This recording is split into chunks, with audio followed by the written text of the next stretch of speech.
김광진 전 더불어민주당 의원, 김태현 변호사 나오셨습니다. 어서 오십시오. 예, 안녕하세요. 예, 안녕하세요. 뭐 이 얘기 참 안 할 수가 없는데, 벌써 전 충남지사가 됐습니다. 성폭행 의혹이 수행비서를 통해서 폭로되면서 지금 뭐 파문이 이만저만이 아닙니다. 차기 대선 주자, 유력 대선 주자로까지 꼽히던 정치인이었기 때문에 충격이 더할 수밖에 없습니다만, 우선 김광진 전 의원 이 소식 접하고 어떤 느낌이 드셨어요? 그러니까 이분이 유력한 차기 대선 주자여서가 아니라 네. 정치인으로서 계속 해왔었던 가치라거나 발언을 통해서 해왔던 인권과 소수자에 대한 권리, 뭐 정의라고 하는 당장은 인기를 끌지 못하겠지만 그래도 언론을 지켜나가겠다라고 하는 그 소신이 참 멋지다고 생각해 왔었는데 많은 지지자분들이 그게 이중적인 모습이었다라고 하는 것을 접하고 사실은 어떻게 뭐 표현을 할 수 있을지 뭐 좀 황망해요. 당황스럽고 그렇습니다. 김태현 변호사는요? 저는 사실 제가 최근에 접했던 뉴스 중에서 가장 충격적인 뉴스였어요. 그러니까 정치 관련 뉴스 중에서 어떤 의미에서 제일 충격적이었던 것 중 하나는 예전에 이제 그 최순실 씨 태블릿 PC 아니겠습니까? 근데 그때 받았던 충격보다도 전 더 커요. 왜냐하면 그 태블릿 PC 거는 당시에 박근혜 전 대통령과 최순실 씨의 비선의 얘기들은 증거가 없었을 뿐이지 아름아름 다 정치권에 좀 어느 정도 얘기가 있지 않았습니까? 그러니까 이야 나올 게 나왔구나 뭐 이런 어떤 느낌이었는데 이 사건은 여야 뭐 진보 보수 있는 걸 떠나서 안희정이라는 사람이 인간 안희정이 이런 행위를 했으리라고는 저는 추호도 의심조차도 해보지 않았거든요. 그러니까 어떤 의미에서 보면 안희정 지사하고 제가 속해 있는 진영은 좀 다르지만 저는 사실 안희정 지사를 굉장히 높게 평가했고 제 개인적으로 전 지사를 뭐 대통령이 되면 굉장히 좋은 대통령이 될 수 있겠다 저는 생각을 해왔어요. 그러니까 지난 대선에 있어서도 저 사람이 만약에 대통령이 되면 이거 괜찮을 것 같다. 그리고 차기 대선에서도 전 개인적으로 가장 유력한 주자라고 봤고 어떤 새로운 대한민국 그러니까 진영 논리에 빠져있는 대한민국을 좀 통합의 정치로 이끌 수 있는 굉장히 좀 이념적 스펙트럼이 넓은 좋은 지도자가 될 수 있을 사람을 저는 봤거든요. 개인적으로는 굉장히 저도 지지를 좀 보냈던 사람인데 그런데 이렇게 한순간에 어떻게 보면은 가장 나쁜 모습으로 무너지는 거 아니겠습니까? 그러니까 저는 굉장히 안타깝게 봤어요. 어제 그걸 보면서. 지금 김태현 변호사 말씀은 그야말로 기대가 실망으로 바뀌니까 충격이 더 크다 이런 건데 민주당 내에서 최근에 안희정 전 지사에 대한 어떤 평가 또는 안 전 지사의 입지, 기대 이런 것들은 어땠습니까? 뭐 아시는 것처럼 차기 대선 주자로 유력한 분이고 문재인 대통령 다음으로 경선 2등을 하셨지 않습니까? 그러니까 유력한 데다가 뭐 보궐선거도 안 나오겠다. 마지막 지사직을 다 하겠다라고 하는 걸로 봐서 자연스럽게 8월에 있는 전당대회 당대표로 또 나올 수 있겠다 이런 여지들도 많이 있었는데 그래서 여튼 뭐 우리 당의 큰 자산이다라고 하는 생각들은 많이들 갖고 있었는데요. 근데 그렇기 때문에 뭐라고 하기보다 정말 누구도 예상할 수 없었던 정말 큰 문제가 닥쳐와서 이걸 잘 해결해야 되겠다는 생각이 들고 어쨌든 당은 바로 이 문제에 있어서 이 안희정 지사에 대한 제명을 하고 출당 조치를 하고 굉장히 빨리 했더라고요. 1시간 만에 이제 그렇게 조치를 하고 추가적으로 피해자께서 인터뷰 중에 더 많은 피해자도 있고 뭐 다른 문제들도 있었다라고 했기 때문에 당에 이걸 조사할 수 있는 특별위원회를 당 대표가 만들고 그래서 충남도에도 전체적으로 이제 조사를 좀 하고 국회 안에서도 혹시 비슷한 갑질 행위나 아니면 이런 성추행이나 성폭행의 여지가 있으면 전수조사를 하겠다 지금 그렇게 하고 있는 중입니다. 지방선거와 관련해서 당이 지금 생각하는 것 또는 뭐 느끼고 있는 뭐 걱정, 뭐 변화 이런 건 잠시 뒤에 좀 얘기를 나눠보기로 하고요. 우선 안희정 전 지사의 에 대한 이 폭로와 관련해서 제가 좀 일단 한 가지 궁금한 게 우선 저거부터 해결해 보죠. 그 폭로가 사실이라면은 사실은 안희정 전 지사는 뭐 공소시효니 이런 거 뭐 신경 쓸 필요도 없이 당장 그 수사 대상으로 예. 이미 올랐고 예. 사법 처리도 그렇죠. 당해야 될 거 아닙니까? 예. 근데 어떤 혐의가 적용이 되나요? 이렇게 되면은 일단은 일반적으로 우리가 이제 성폭행 같은 게 강간이라고 하면 예. 죄명이 강간죄예요. 예. 그거는 제가 봐도 쉽지 않을 것 같고 아마 형법에 있는 업무상 위력 또는 위계에 의한 간음죄 아마 이거 정도가 성립될 것 같아요. 왜냐하면 그러니까 차이가 뭐냐면 강간죄는 폭행 또는 협박으로 간음한 자 이렇게 돼 있습니다. 네. 그러니까 정말 때리거나 정말 위협하는 뭐 이런 협박이 있어야 되는 건데 업무상 위력 또는 위계에 의한 간음죄는 뭐냐면 업무나 고용관계에 있는 그러니까 업무 관계나 고용 관계에 있는 사람 지금 같은 경우는 그렇죠. 내 피고용자는 내가 감독하는 사람을 예.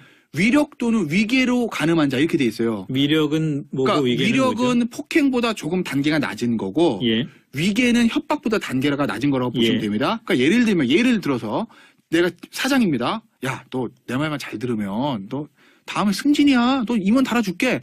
이렇게 얘기를 했다. 이건 위계입니다. 네. 일종의. 그런데 너 내 말 안 들으면 너 자른다? 이러면 위력이에요. 그게 폭행을 한 건 아니지 않습니까? 예, 예. 협박을 한 건 아니잖아요. 그래도 고용관계나 어떤 권력관계에 있어서 내 말을 들을 수밖에 없는 사람한테 제가 방금 전에 설명드렸던 위력이나 위계를 쓰면은 폭행이나 협박 없었더라도 처벌한다는 게 이제 취지인데 왜 제가 이제 강간죄가 안 되고 업무상 위력 또는 위계에 의한 간음죄를 얘기를 말씀드리냐면 어제 그 김지은 씨죠? 네. 인터뷰 제가 전문을 다 봤는데 안희정 지사가 물리적인 강제력을 썼다, 뭐 때렸다, 뭐 이런 건 없어요. 네. 그런데 내가 지사고 나는 항상 평소에도 안 지사한테 내 말을 들어야 된다. 너는 나를 무조건 복종해야 된다. 다른 사람 다 노라고 할 때 예스라고 해야 된다. 말을 들어왔고 네. 그래서 내가 지사님 이러시면 안 됩니다라고 말을 한마디 했으나 안 지사의 그거를 거부할 수가 없었다. 이렇게 얘기를 했거든요. 그러니까 폭행이나 이런 건 없는데 워낙 나와의 어떤 권력관계에서 수직관계 있는 사람이다 보니 안 지사의 어떤 그런 요구를 거절하기 힘들었다는 거죠. 네. 그러니까 이제 강간죄는 안 되고 아마 업무상 위력 또는 위계에 의한 간음죄가 성립을 할 가능성이 있다고 제가 말씀드리는 겁니다. 그런데 그 한 가지 궁금한 게 뭐 김태현 변호사가 변호사니까 일단 몇 가지 질문을 좀 하겠습니다. 그 원래 그 비서실에서 나온 입장은 그 강압은 없었고 뭐 합의에 의한 관계였다 이렇게 얘기를 했는데 안 전 지사가 페이스북에 스스로 밝히기는 비서실의 그 입장이 잘못된 거다. 예. 그 얘기는 거꾸로 얘기하면은 어쨌든 그 어떤 강압 관계가 있었다는 걸 스스로 시인을 해버렸단 말이에요. 왜 그랬는지 궁금해요. 저는 그 말을 그렇게 읽진 않았어요. 그러니까 이제 어제 이제 비서실의 반응 합의된 성관계였다, 강압은 없었다라는 거는 네. 모든 성범죄자가 처음부터 하는 얘기입니다. 그렇죠. 흔히 그러죠. 안 했다. 예. 근데 안 했다는 거를 관계가 가졌다는 걸 부인할 수 없으면 관계는 가졌으나 강압은 아니었다. 네. 합의된 거였다. 좋아서였다. 이게 이제 모든 성범죄로 이제 연루된 사람들 하는 얘기거든요. 예. 어제 이제 비서실은 그 반응이 나온 거예요. 예. 근데 어제 그 반응이 굉장히 좋지 않았습니다. 일반인도 아니고 현직 지사인데 이건 뭐 책임 회피하는 거야? 이러면 댓글부터 시작해서 정작 민주당에서도 굉장히 안 좋은 반응들이 나오지 않았습니까? 그소는 안 지사가 글을 올린 건데 거기 이제 글 내용이 비서실의 반응은 잘못된 거다. 네. 내가 모든 책임을 진다. 내가 다 잘못했다. 이런 얘기 나왔는데 저는 그거를 법적인 어떤 책임, 예를 들어서 나한테 어떤 혐의를 씌우더라도 내가 법적인 책임을 다 지겠다. 저는 그렇게 읽지는 않고 네. 일단 정치적인 책임을 내가 감수하겠다. 저는 그렇게 읽었어요. 그러니까 법적인 책임은 수사받고 뭐 기소되면 재판 과정에서 다투더라도 일단 내가 어찌됐든 이 정치인으로 유력 대선 후보고 현직 지사로서 이 수행비서와의 어떤 이런 부적절한 문제에 대해서 내가 도덕적으로 모든 책임을 지고 정치적으로 모든 책임을 지고 그러니까 내가 도지사에서 물러나겠다. 저는 이렇게 읽었지 법적인 책임을 지니까 저를 수사하시면 제가 모든 범죄를 자백하고 구속되겠습니다. 저는 그건 아니라고 읽었어요. 법정에 가면 또 다른 절차, 다른 얘기를 할 수가 있다는 아마 그런 그렇게 할 말씀이시죠. 거라고 봐요. 그 김 전 의원도 그렇게 보십니까? 또 그 안 전 지사의 페이스북 그 입장에 대해서? 모르겠어요. 이제 이분이 어떻게 대응하실지 이건 좀 지켜봐야 될 것 같은데 저희가 생각하는 상식의 범주에서 보자면 재판장에 가서 막 사소한 걸 가지고 막 논쟁하고 따지고 하면 더 본인에게도 좋지 않을 것 같고 잘못을 그대로 다 인정하고 피해자가 원하는 것들에 대한 처벌을 달게 받는 게 훨씬 본인에게도 좋지 않을까 싶습니다. 안 전 지사의 정치적인 미래는 어떨 것 같습니까? 뭐 어쨌든 지사직은 물러났고 정치 활동을 중단한다고 얘기했지만 그 중단한다는 게 사실 정계 은퇴를 선언한 건 아니란 말이죠. 실제로 지난 그 대선 때 안희정 지사 캠프에 있었던 분들도 네. 그 말에 좀 분노하시더라고요. 이 정도의 상황이면은 정계를 은퇴한다고 해야지. 예. 상황을 그러니까 중단이라는 건 상황을 봐서 다시 또 올 수도 있다라고 하는 좀 여지가 있는 느낌으로 받아들여진다. 근데 그거는 사실 가장 지금 그 화나는 게 물론 피해자가 가장 화가 나겠지만. 또 이분에게 기대를 걸었던 많은 지지자들이 그렇죠. 있는데 그분들에 대한 실망도 크거든요. 이제 그분들이 훨씬 더 지금 화가 나 있는 상태이고 공식 그 소위 말하는 팬클럽 분들도 지지를 철회하겠다라고 하는 것을 입장문을 냈었는데 여튼 그런 면에서 보면 안희정 지사는 더 이상 정치를 본인이 하겠다라고 하는 생각 자체를 가질 수 있을 만한 상황은 아닌 것 같습니다. 이게 지금 뭐 여기저기 앞으로도 유탄이 튈 가능성이 높은데 일단 당장 직접적인 유탄 하나 튄 게 청와대 대변인을 사직하고 충남지사 선거에 나섰던 박수현 후보. 예. 안 지사와는 본인도 밝혔습니다만은 친구 사이고 굉장히 가까운 사이고 지난번 경선 때 대변인 역할까지 했었고 결국 오늘 그 경선 선거운동 중단을 선언을 했단 말이죠. 이거는 뭐 당에서 어떻게 보고 있습니까? 이게 선거운동을 그냥 접는다는 건가요? 아니면은 잠시 중단하고 좀 생각을 해보겠다는 건가요? 일단은 뭐 본인 스스로는 마음적으로는 완전히 좀 접고 싶다는 생각도 있으실 것 같아요. 지금과 같은 상황이라면. 근데 그 글 밑에 이제 달려있는 댓글들이나 여러 여론들을 봤을 때는 그렇게까지 연대 책임을 져야 될 상황인가라고 하는 의견들은 좀 있더라고요. 그래서 아마 조금 더 상황은 지켜볼 것 같고 하여튼 뭐 이건 제가 어떻게 평론할 수 있을 만한 사항은 아니고 조금 더 지켜봐야 될 것 같습니다. 평론까지는 아니더라도 김 전 의원 그 개인적인 생각으로는 박 전 대변인은 힘적으로는 그만두려고 하실 것 같아요. 선거운동은 계속 하는 게 맞다고 보세요? 너무 어려운 질문인가요? 그러게요. 제가 박수현 대변인이었으면 접지 않았을까 싶습니다. 김 변호사는 어떻게 생각하십니까? 근데 박수현 대변인이 이거로 사실 선거운동을 접는 건 너무 가혹한 거 아닌가 생각이 들어요, 저는. 왜냐하면 물론 친한 친구긴 하지만 이게 뭐 연좌제도 아니고 안희정 전 지사가 잘못한 거를 사실은 도의적인 어떤 그런 책임으로 박수현 전 대변인까지 선거운동을 그만둔다? 글쎄요, 저는 그건 좀 너무 박수현 물론 본인의 선택이겠지만 그건 너무나도 가혹한 거 아닌가 싶은데요. 저는 어쨌든 그렇죠. 워낙 가까웠던 사이고 그렇죠. 정치적인 동지기도 했으니까 참 충격은 대단할 거예요. 충격은 당연하죠. 저라도 만약에 제일 가까운 친구가 만약에 그런 일을 했다고 그러면 엄청나게 충격적이겠죠. 뭐 내가 미리 막지 못했을까? 뭐 이런 어떤 나름대로의 자책감도 좀 있을 거고. 그렇지만 어쨌든 뭐 열심히 하셔서 유권자 선택 한번 좀 받아봤으면 좋겠어요. 이 민주당이 어제 정말 밤에 이 보도가 나가자마자 전격적으로 긴급 최고위원회의 열어서 안희정 전 지사 출당 제명 사과 뭐 다 그냥 일사천리로 해버렸잖아요. 그 얘기는 뭐냐면 그 속도는 다시 말해서 지금 민주당이 느끼고 있는 충격과 위기감이 그만큼 크다는 건데 그렇죠. 전체적으로 볼 때 지방선거에 미칠 영향에 대해서 지금 시점에서 볼 때는 어떨 것 같습니까? 일단 충청도에는 엄청난 영향을 끼칠 것 같고요. 충청도가 아무래도 뭐 충청도 양반, 충청 양반 이런 얘기 하지 않습니까? 좀 보수적인 성향들이 좀 있죠. 그러니까 이미 그 당이 정말 그 관련된 지역이기 때문에 충청도 선거에서는 사실 저는 상당한 영향을 끼칠 거라고 보고 사실은 충청도 같은 경우에는 아마 더불어민주당이 이길 거라는 관측이 사실 좀 많았거든요.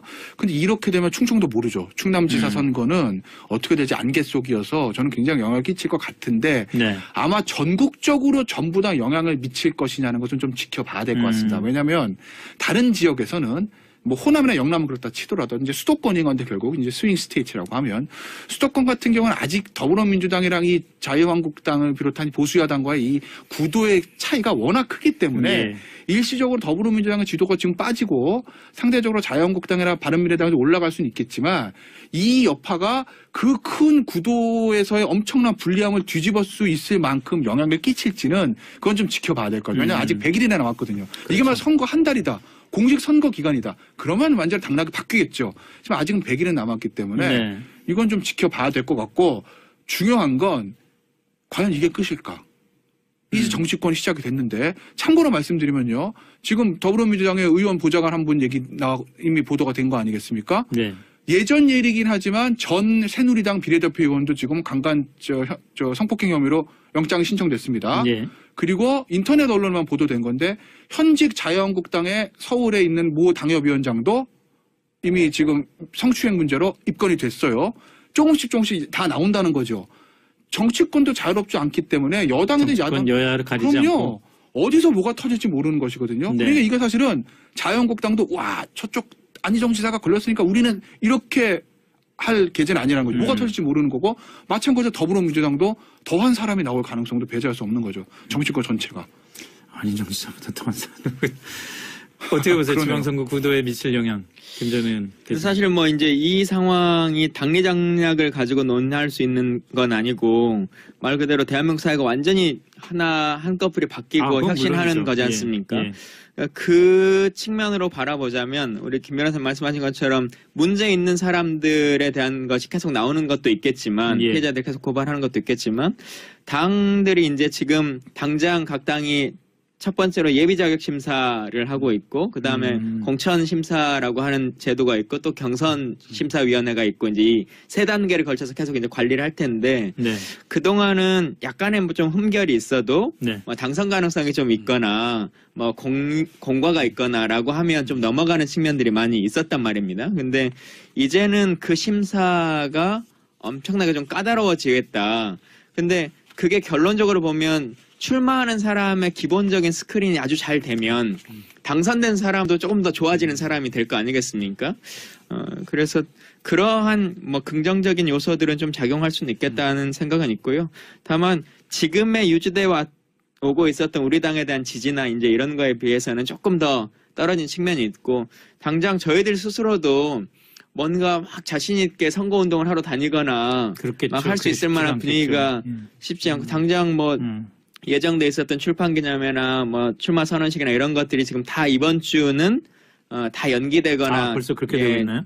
중단되고 있는 상황이지 않습니까? 내일 강기정 후보 같은 경우 출마 선언인데 좀 연기하고 뭐 이제 다 이런 식이기 때문에 이게 이제 어느 정도까지 수년될지는 상황을 좀 더 지켜봐야 될 것 같습니다.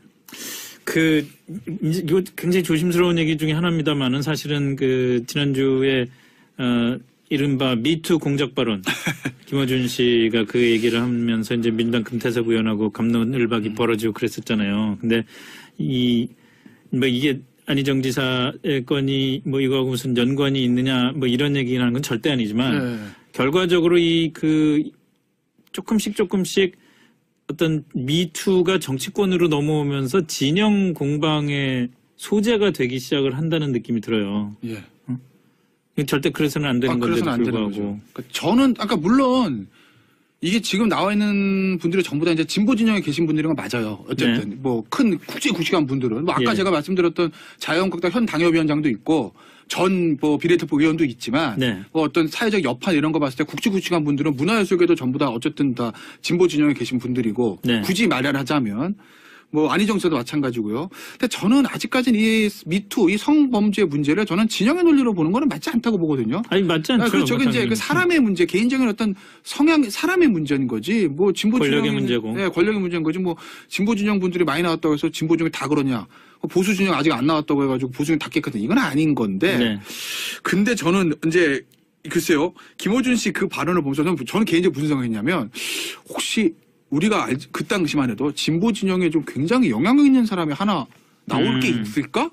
그래서 미리 약간 분위기를 약간 이 방어막을 치는 건가? 라는 저는 개인적인 생각을 좀 가져봤거든요. 왜냐하면 김어준 씨란 분이 어떤 언론에 대한 영향력이나 정보력도 워낙 막강한 사람이라고 저는 알고 있기 때문에 직접 만나본 적은 없지만 뭔가 그래서 이미 좀 이렇게 좀 분위기를 잡아가는 건가라는 혼자 개인적인 생각을 했었는데 그런데 이게 딱 터졌다는 거예요. 그래서 뭐 이게 뭐 김어준 씨가 그 당시 알고 있었는지는 전혀 알 수는 없지만 어쨌든 얘기는 참 희한하게 좀 재밌게 돌아가게 생겼습니다. 근데 김어준 씨의 그 당시에 전체 워딩을 보면 이런 게 예측된다거나 뭐 하는 게 아니고 그리고 이렇게 진보 진영이나 우리 쪽에 관련한 정치인이 나온다고 해서 의심하라 이런 게 아니었고 그런 것을 비판하고 문제를 다루는 것은 아주 일반적이고 정상적이지만 혹시 이 공학적으로 이렇게 공작적으로 다루는 사람이 있을지 모른다라고 하는 측면이었고요. 오늘 아침 라디오에서도 뭐 이분 형사처벌 대상이다라고 아예 딱 단정지어서 얘기를 했을 뿐만 아니라 사실 지금은 이제 유권자와 국민의 수준이 워낙 높아져서 이런 것이 공작이냐 아니면 진짜 진심과 관련한 어떤 것이냐라고 하는 것에서 판별은 명확하게 할 수 있는 문제라고 생각합니다. 아니, 뭐 사실 뭐 진보든 보수든 간에 이 미투가 진영 논리로 오염이 되는 거는 정말 경계해야 될 문제라는 건 좀 분명히 말씀드리고 싶고요. 다만 이제 더불어민주당 같은 경우에는 좀 곤혹스럽게 할 거예요. 특히 선거 캠페인할 때 있어서 원래 진보 진영이 보수 진영에 비해서 훨씬 우월적으로 내세우는 가치가 인권과 도덕성이거든요. 근데 이제 그 얘기를 대놓고 하기가 굉장히 애매해진 거죠. 뭐 상대 보수 진영에서 야 더불어민주당 니들은 다 성범 이렇게 공격은 못하겠지만 이걸 진영론에 가져갈 수는 없으니까요. 그래서 더불어민주당 스스로 우리가 이제 자유한국당이나 이런 보수 진영보다 인권을 더 생각하고 도덕적으로 우위에 있다라고 대놓고 말하기가 참 애매해진 상황들이 있죠. 좀 곤혹스럽게 할 거예요 아마. 알겠습니다. 자, 간단히 내일 그 청와대 회동 있잖아요. 문재인 대통령과 여야 5당 대표가 만나는데 자유한국당 홍준표 대표도 참석할 예정이고요. 어떤 내용의 회동이 될지 뭐 간단하게 좀 전망 좀 해볼까요? 김 전 의원부터 말씀해 주시겠어요? 근데 기본적으로는 이제 특사단이 오자마자 만나시는 거기 때문에 그거에 대한 브리핑적 성격이 훨씬 더 강해질 수밖에 없는 원래의 계획보다는 집중적으로 얘기하는 그걸 듣는 것에 훨씬 더 집중할 수밖에 없는 구도이고 그 전까지는 특사단이 가지 않았으면 좋겠다라고 하는 주장들이 정책으로 많았는데 일단 갔다 온 걸 가지고는 뭐라고 평할 수가 없는 거여서 그리고 이따 8시에 뭐 발표를 한다고 합니다만 어느 정도의 성과가 있다. 이제 청와대가 미리 예고를 했기 때문에 내일 야당이 뭐 공격거리로 삼을 만한 건 없을 것 같고 그동안 생각해 왔었던 이야기들을 그냥 한 번 더 하는 정도의 수준에 그칠 것 같습니다. 홍준표 대표가 공격거리를 못 갖고 갈 거라고 생각을 하신다는 말씀이세요?